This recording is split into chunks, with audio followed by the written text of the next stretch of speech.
I suppose you have to sacrifice. You know, it's not a 9-to-5 job. It's 24 hours a day.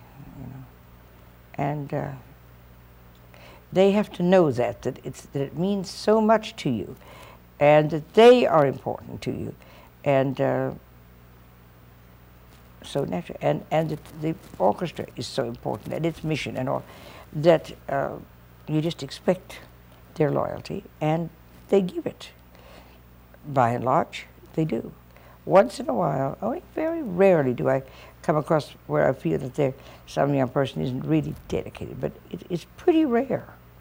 Most of the time, they're working with me, I feel like they are dedicated, and they're ready to give and sacrifice, and I appeal to them that anything that's worthwhile is worth sacrificing. So you would say then it's your dedication that has hopefully inspired others? Well, hopefully so. I think that any leader has to lead in the sense of giving of himself and sacrificing, and otherwise you're not going to inspire loyalty to others if you don't feel intensely serious and loyal to what you feel is the mission.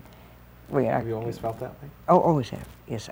I look at young people, you know, there are all so many today.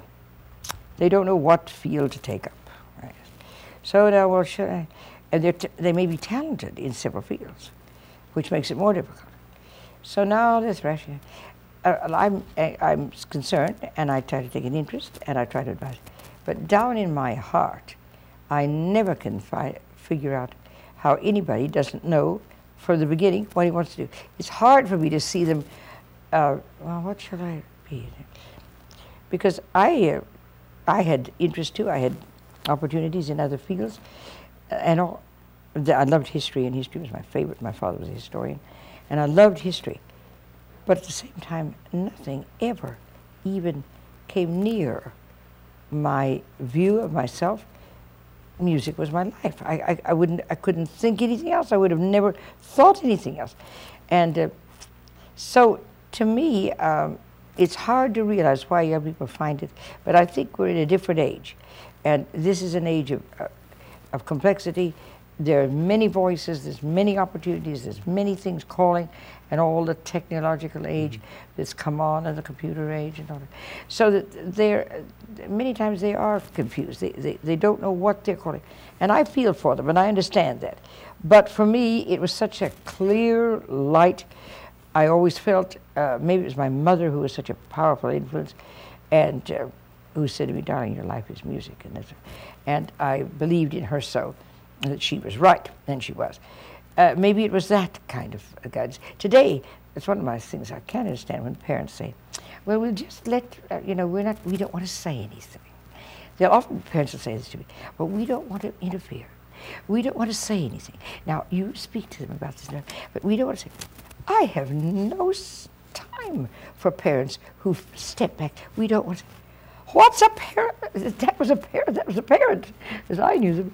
Why, I wouldn't have thought of anything but that my mother, and my father too, would give me all the advice in the world, and I wanted all that advice. Not that they demanded it, not that, but they just gave of their advice, and I expected it, and I appreciated it. And I think parents sometimes step back too afraid today. And young people are really looking for guidance, and I think they should say, so that when they get confused about what, I say, what do your parents say? Well, they don't want to say. I thought to myself, my mother said she was very, very strong, and I'm happy she was, because she was right.